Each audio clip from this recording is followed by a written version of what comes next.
Hi friends, मैं हूं doctor Meenal और आप देख रहे हैं मीनल का चैनल। तो स्वागत है आपका इस चैनल पे। हम यहाँ पढ़ते हैं इकोनॉमिक्स। तो आज का हमारा टॉपिक है डिस्क्रिमिनेटिंग मोनोपोली। और डिस्क्रिमिनेटिंग मोनोपोली में प्राइस का इलास्टिसिटी से क्या रिलेशन है, इससे रिलेटेड न्यूमेरिकल्स भी मैंने कराए हैं और उसका लिंक मैं अपने डिस्क्रिप्शन बॉक्स में दे रही हूँ, उसे आप जरूर देखिएगा ताकि आप उससे कोरिलेट कर पाएं। डिस्क्रिमिनेटिंग मोनोपोली के इक्विलिब्रियम से रिलेटेड वीडियो भी मैंने अपने चैनल पे अपलोड किया है, उसका भी लिंक मैं आपको दूंगी, तो वो भी आप ये वीडियो देखने से पहले उस वीडियो को भी आप जरूर देखिएगा। तो आइए स्टार्ट करते हैं रिलेशनशिप विद इलास्टिसिटी। लेकिन उससे पहले डिस्क्रिमिनेटिंग मोनोपोली है क्या? वो मोनोपोली जहां पर प्रोड्यूसर अपनी एक ही तरह की चीज का दो मार्केट्स में अलग अलग प्राइस डिसाइड करता है, तो उसे हम डिस्क्रिमिनेटिंग मोनोपोली कहेंगे। Firm charges different prices from different customers for technically same product, यानी विक्रेता एक वस्तु को विभिन्न उपभोक्ता अथवा क्रेताओं को भिन्न भिन्न कीमतों पर बेचता है, तो उसे हम विभेदात्मक एकाधिकार कहते हैं। अब ये प्राइस डिस्क्रिमिनेशन कब पॉसिबल है? When is price discrimination possible? It is possible or it is profitable only if elasticity of demand in one market is different from elasticity of demand in other market। यानी जब एक market में वस्तु की मांग की लोच दूसरे मार्केट के वस्तु की मांग की लोच से अलग है, डिफरेंट है, कम है या ज्यादा है, तो ही प्राइस डिस्क्रिमिनेशन पॉसिबल है। अगर किसी भी हालत में अगर दोनों ही मार्केट में प्राइस इलास्टिसिटी बराबर है उस वस्तु की, तो प्राइस डिस्क्रिमिनेशन नहीं हो पाएगा, राइट? अब ऐसा क्यों है? What is the relationship between price and elasticity of demand in these two markets? ऐसा क्यों है और क्या रिलेशन है इन दोनों की मार्केट की प्राइस इलास्टिसिटी में और वस्तु की कीमत में? तो आइए चलिए देखते हैं, स्टार्ट करते हैं। सबसे पहले आप ये तो जानते हैं कि M R is equals to A R, और ये क्या फॉर्मूला होता है? 1 - 1 upon elasticity of demand. M R किसके इक्वल होता है? A R into 1 - 1 upon E K. ये फॉर्मूला हमने थ्योरी ऑफ डिमांड में पढ़ा है, इसका प्रूफ भी हमने देखा है। तो इसके बारे में तो मैं हम थ्योरी ऑफ डिमांड में ही बात करेंगे। यहाँ पे ये फॉर्मूला हम जानते हैं, ठीक है। अब क्योंकि डिस्क्रिमिनेटिंग मोनोपोली है, तो वहां पर इक्विलिब्रियम की क्या कंडीशन होती है? Marginal revenue in first market should be equals to marginal revenue in second market, ठीक है। ए मार्केट में और बी मार्केट में दोनों में मार्जिनल रेवेन्यू इक्वल होना चाहिए। तो इसी हिसाब से यहाँ पे हम लिख सकते हैं क्या? अगर ए आर जो है, ये जो ए आर है ये डिमांड कर भी होता है, यानी ये इसकी प्राइस है, एवरेज रेवेन्यू।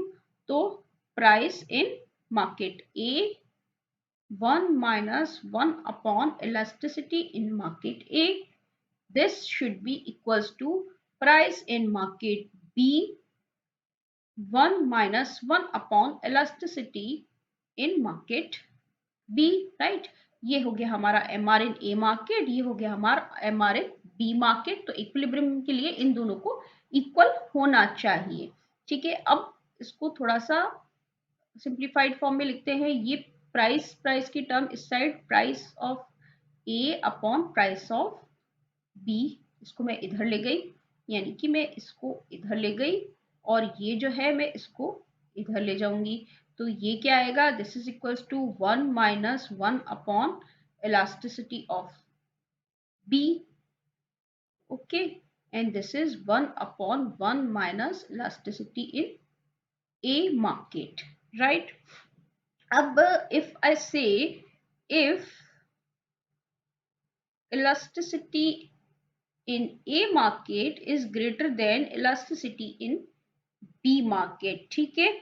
अगर मैं कहूँ कि demand is more elastic in market A, market A में जो है डिमांड ज्यादा इलास्टिक है, यानी कि इलास्टिसिटी ऑफ ए क्या है, ज्यादा है बी से। अगर मैं कंपेयर करूं तो इसका क्या मतलब है, then this means what, 1 upon E A must be less than 1 upon E B।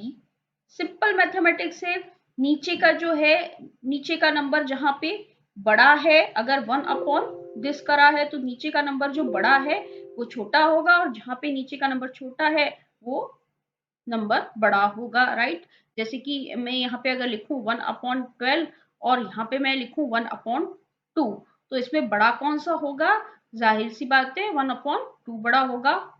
2 अगर छोटा है और 12 बड़ा है तो 1 अपॉन 2 बड़ा होगा, एंड 1 अपॉन 12 जो है वो इससे छोटा होगा। तो इसी तरह से अगर ई ए बड़ा है तो दैट मीन्स 1 अपॉन ई ए जो है वो छोटा होगा 1 अपॉन ई बी से। ओके, अब अगर ऐसा है तो इसका क्या मतलब है, इसका मतलब ये है कि 1 माइनस 1 अपॉन ई ए जो है वो बड़ा होगा 1 माइनस 1 अपॉन ई बी से। देखिए इसको एक सिंपल न्यूमेरिकल एग्जांपल से मैं बताती हूँ मैं आपको। देखिए ये 4 है, 4 is greater then 2, easiest example मैं आपको बताती हूँ। तो ये क्या है, 1 अपॉन 4, 1 अपॉन 4 छोटा होगा और 1 अपॉन 2 बड़ा होगा, क्योंकि ये तो हाफ ही है और ये क्वार्टर है, ये 0.25 है, ये 0.50 है। ये किसी भी चीज का आधा पार्ट है, ये किसी भी चीज का एक चौथाई पार्ट है, तो 1 अपॉन 4 बड़ा होगा। अब मैं कहूँ 1 माइनस 1 अपॉन 4, ठीक है, और मैं कहूँ 1 माइनस 1 अपॉन 2, तो कौन सा बड़ा होगा, ये होगा 1 माइनस 0.25, यानी कि ये होगा 0.75, या जिसे हम कह सकते हैं क्या होता है ये 3 अपॉन 4। जबकि ये क्या होगा, ये होगा 1/2, या जिसे हम कहेंगे 0.5। तो यानी इसमें से कौन सा बड़ा होगा, जाहिर सी बात है ये बड़ा होगा। तो सिमिलरली हमने ये यहाँ पे भी किया है, ये जो इलास्टिसिटी है 1 minus 1 upon E will be greater than 1 minus 1 upon E B, right.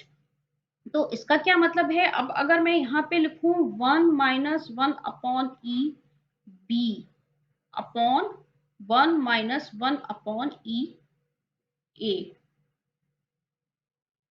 ठीक है, तो ये क्या होगा, ये ग्रेटर देन 1 होगा या लेस देन 1 होगा। ये देखिए, ये मैं अपना ये वाला था, ये formula P A upon P B.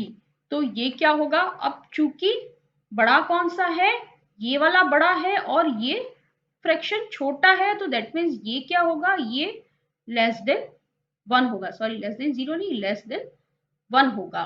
Okay, तो अब अगर ये लेस देन 1 है तो इसका क्या मतलब है, इसका मीनिंग ये है कि P A upon P B जो है वो लेस देन 1 होगा। ये लेस देन 1 का होने का क्या मतलब है, इसका मतलब ये है कि पीबी जो है वो बड़ा है पी ए से। बहुत ही सिंपल लेवल का छोटे बच्चों वाला इसमें मैथमेटिक्स लगा हुआ है। PB is greater than P A, right. What does it mean, इसका क्या मतलब है, इसका मतलब है the monopolist will charge a linear price in market when elasticity of demand is high. मतलब कि अगर दो मार्केट्स को मैं कंपेयर करूं तो जहां पे इलास्टिसिटी ज्यादा है वहां प्राइसेस कम चार्ज होंगी। देखिए इस केस में यहाँ पे इलास्टिसिटी फर्स्ट मार्केट में ज्यादा है, फर्स्ट मार्केट में इलास्टिसिटी सेकंड मार्केट की तुलना में ज्यादा है। ई ए, देखिए ये रहा, E A is greater than E B. तो क्या हो रहा है, प्राइसेस कहाँ पे ज्यादा है, बी मार्केट में, बी मार्केट में प्राइसेस ज्यादा है। इसलिए जहां पर इलास्टिसिटी ज्यादा होगी वहां प्राइसेस कम डिसाइड होंगी या लीनियर प्राइसेस डिसाइड होंगी, ठीक है। And second conclusion, prices will be equal if and only if the elasticity और डिमांड will equal, ठीक है। प्राइसेस तभी इक्वल होंगी दोनों मार्केट्स में जब इलास्टिसिटी ऑफ डिमांड दोनों मार्केट की इक्वल है, और इस कंडीशन में प्राइस डिस्क्रिमिनेशन पॉसिबल नहीं होगा। अगर दोनों मार्केट में प्राइसेस इक्वल हैं तो ये इक्वल कब होंगी? ये तभी इक्वल होंगी जब दोनों मार्केट की इलास्टिसिटी इक्वल है। दैट मीन्स अगर दोनों मार्केट की इलास्टिसिटी इक्वल है तो प्राइस डिस्क्रिमिनेशन पॉसिबल नहीं होगा, राइट। अब इसको एक प्रैक्टिकल हम एग्जांपल से समझ सकते हैं। देखिए, let's assume elasticity in a market A is 2 and market B it is 3।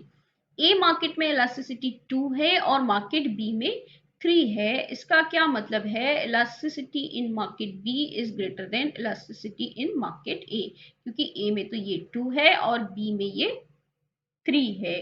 ठीक है, अब हम अपने फॉर्मूले में जो ये था M R A is equals to M R B, ठीक है, इसकी वैल्यू रखते हैं।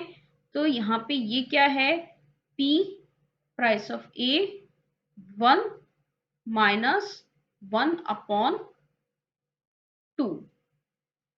2 क्या है? ये क्या है? Elasticity of A is equals to P B, this is 1 minus 1 upon 3, right. इसको सॉल्व करेंगे, तो क्या आएगा? P A upon P B is equals to, ये आएगा 3 minus 1 upon 3 and this is 2 minus 1 upon 2 and this is equals to what? This is 2 upon 3, okay, और ये क्या आएगा? ये आएगा 1 अपॉन 2, राइट। अब इसको सिंप्लीफाई और करेंगे, 1 अपॉन 2 को ऊपर ले जाएंगे तो ये हो जाएगा 2 upon 3 into 2 upon 2 upon 3 into 2 upon 1, that means this is equals to 4 upon 3। तो ये प्राइसेस का क्या रेशियो होगा? Price of A upon price of B is equals to 4 upon 3। What does it means? It means when price elasticity of demand in market A and market B is 2 and 3 respectively, prices in two markets will be decided in 4:3 ratio। यानी कि जब market ए और B में मांग की लोच क्रमशः 2 और 3 होगी तो दोनों मार्केट्स में प्राइसेस 4:3 के रेशियो में डिसाइड होगी। ठीक है, एक मार्केट में अगर फोर्थ पार्ट है तो दूसरे में थर्ड पार्ट रहेगा। तो अब आप समझ गए होंगे कि मार्केट की प्राइसेस, दोनों मार्केट की प्राइसेस और इलास्टिसिटी में क्या डिफरेंस है।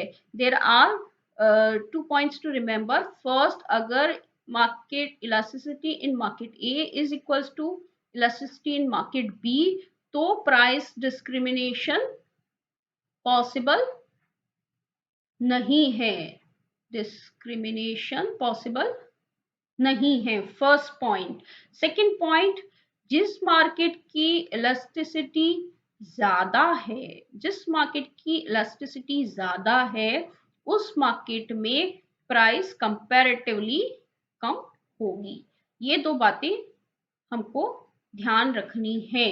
फर्स्ट, अगर इक्वल है तो डिस्क्रिमिनेशन पॉसिबल नहीं है। सेकंड, जहां पर इलास्टिसिटी ज्यादा है प्राइसेस उस मार्केट में कम होगी। उम्मीद है आपको मेरा ये वीडियो जरूर पसंद आया होगा। डिस्क्रिमिनेटिंग मोनोपोली से रिलेटेड मेरे और भी जो वीडियो हैं उनका लिंक मैं डिस्क्रिप्शन बॉक्स में दे रही हूँ, आप उन्हें जरूर देखिएगा।